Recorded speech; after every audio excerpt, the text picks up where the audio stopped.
Hello again, and thank you for staying with us. Lulu and William Wood have been working on sharing easy recipes, tips and tricks for cooking. This was done through the Wood Kitchen culinary adventure, which aims to share the joy of cooking with people. Lulu and William join us now to talk about their cooking journey. Firstly, a pleasure to have you both in studio to share the story. Maybe that's a good starting point for us, Lulu. Can you tell us a bit more about the Wood Kitchen and just the inspiration behind this concept or family endeavor came about? Well, I would say we went on a blind date, and one of the things we immediately started doing as we started dating and actually fell in love is we loved cooking together. So it's always been a part of who we are, and I would share little tidbits of what we've cooked. My husband hated the camera, but we'd share it on Instagram stories especially. That's where it all really started. And when COVID came in 2020, we were both out of employment, and we thought, we've got nothing to do at home. Let's go live. Share what we're cooking, Let's post a picture here and there. And that just grew a whole community into what the Wood Kitchen is today with our 2 kids, 7-year-old and a 15-year-old. So, William, it does sound like, call it a family thing that you guys to do together. How do you then believe that cooking and sharing food can actually bring families closer together? Well, as growing up, we always sat at the dinner table. Okay? And the emphasis of sitting at the dinner table is you're sharing a meal, and you've got an uncle or aunt who have come from out of town, or it might be your brother. And I think food brings people together. So when you sit there after your meal, you start to share a lot of stories as well. And that's what we're quite purposeful for with our kids as well. We say, listen, guys, let's sit at the table, let's cook a good meal, let's sit and let's actually converse. And that's the actual time you actually find that you say that, okay, fine, I didn't know this about my little boy, or he's had a tough day at school, or my 15-year-old is dealing with such and such. So I think food always brings people together, and there's a lot of power in food. And that's why, for us, growing up, you sit at the table, you discuss your day, and it's the same kind of ethos that we have in our home. So I said, food always brings us together. Lulu, as it would happen in the kitchen, at times people make mistakes, How do you then learn from those particular mistakes, especially as you've seen this particular initiative grow? I think we've tried to be very honest in our content creation. As we started out with content creating, we started to realize we make mistakes, and it's okay to share, to share them. And I think that's what has made us more authentic and relatable to people. They know there's lots of oopsies in the kitchen. It's representation, really. A lot of African families don't see themselves as a family unit on social media or in traditional media, like television. We've had a television show before, traveling around the country and cooking on the road. That was like really crazy. So we had a lot of mistakes, but that's the reality of cooking. You won't always have a good day. We've burnt stuff before, but we find that our audience find that relatable. And in those mistakes, there's a teachable moment there, and we're able to say, well, don't put too much soda. And then we are, teaching something and educating as we create this content and are honest about our mistakes. It's so fascinating what you're saying, that is, Lulu. William, tell us a bit more about how do we then see food as something just beyond that, beyond what's on the actual plate, How do we then take the food experience or culinary experience into another dimension, if one will? I think for us, we're very big on Zambia's food profile is not a very spicy or a very kind of flavored kind of food at the end of the day. But for us in the Wood Kitchen, we're saying, fine, I went to school in Australia. I visited the Far East. I know a lot of those kind of flavors as well. And then we are all about just breaking the mold of a Zambian food. So we've got a chikanda at the end of the day. We stir-fry chikanda. We take it to Asia at the end of the day. And that's why I think travel and food is so important at the end of the day, because there is no recipe that is incorrect, in my view, at the end of the day, because a lot of people gain a lot of influences from your travel as well. So for us, at the end of the day, it's bringing cultures together, and that is our main drive at the end of the day. So we've been lucky. I mean, was it last year we went down to Cape Town as well. From the Espresso Show, we've managed to travel now into Joburg as well. And each and every single kind of travel experience that we have, we're learning. And then we're going back to Zambia and say, okay, fine, That was fantastic. We went to a restaurant not too long ago, a Greek restaurant, and we took one of our local fish and made it our own. Yeah. So there is no wrong or right kind of recipe. As long as you have the opportunity to travel, you can go back home and start recreating something that is uniquely Zambian, but with a little bit of a twist from somewhere else as well. Lulu, taking from what William is saying, would you say there's a major shift or difference between what we consider a traditional South African meal compared to what's out in Zambia? So there are some differences, but there are also some great similarities. I think what our vision has been, and as we've come into Joburg, we've come with a friend called Black Garlic. It's a collaborative effort and our vision is to take Zambian food to the world. But as we are doing that, we are realizing you also eat pumpkin leaves, you know, and as we eat them, we might just have a slight way of preparing them. You are bigger on spinach, we are bigger on the actual leaves. So you know black-eyed peas, we eat the leaves. So just today, we were cooking the dried leaves and teaching the South African audience how to cook those dried leaves. So we are trying, Zambians, I think, are very sustainable in how we live and what we eat. And so we are really just sharing what you already have in South Africa and saying you don't have to waste.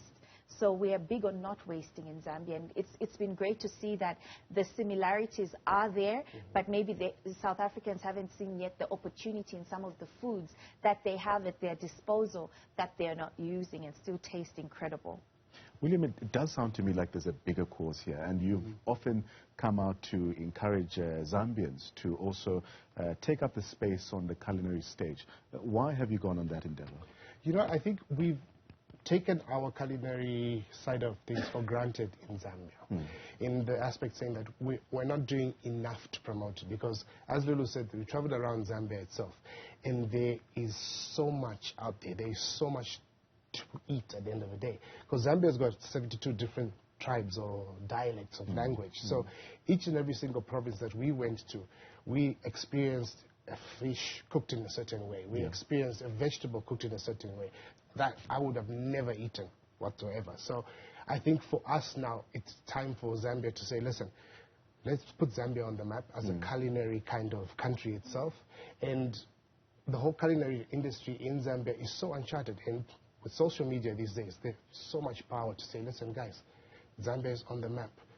Come and visit Zambia. It's actually a culinary kind of hotspot. Gastro-tourism, exactly, really. Gastro-tourism at the end of the day.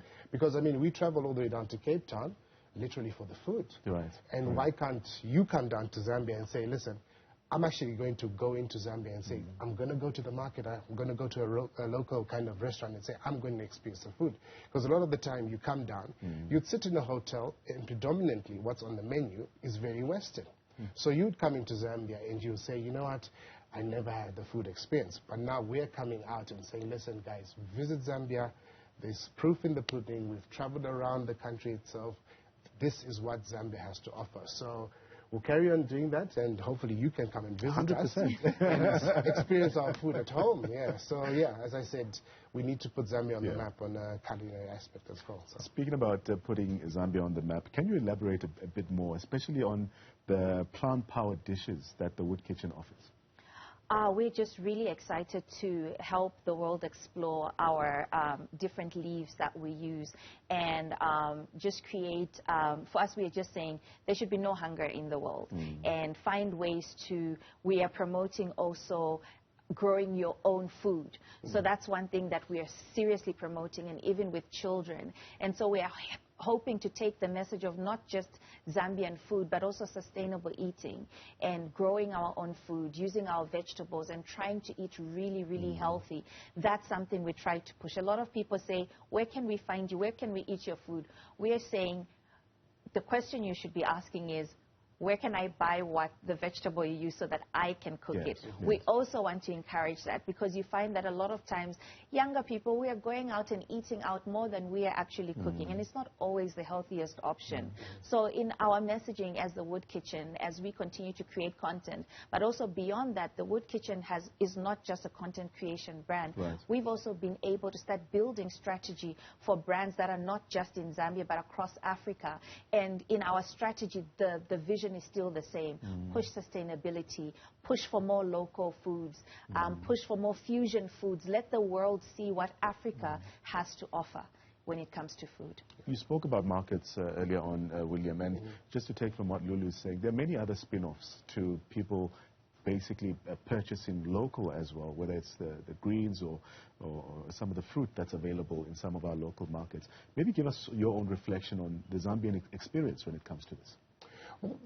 The Zambian experiences of, or even for the local market for our foods, as Lulu mentioned before, very big on our greens itself. Yeah.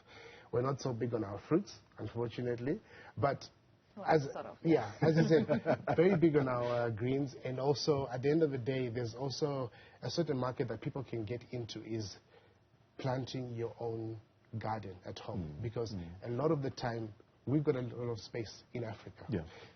Someone will pave 200 meters of their driveway and then have a manicured lawn in the front as well. Yeah. So now it's basically creating another market and saying, listen, we have our own gardens here at home, but the surplus as well can be sold to somebody else. Yes. So at the end of the day, even when I go into my garden, I'm going to pick 5 or 6 basil leaves itself.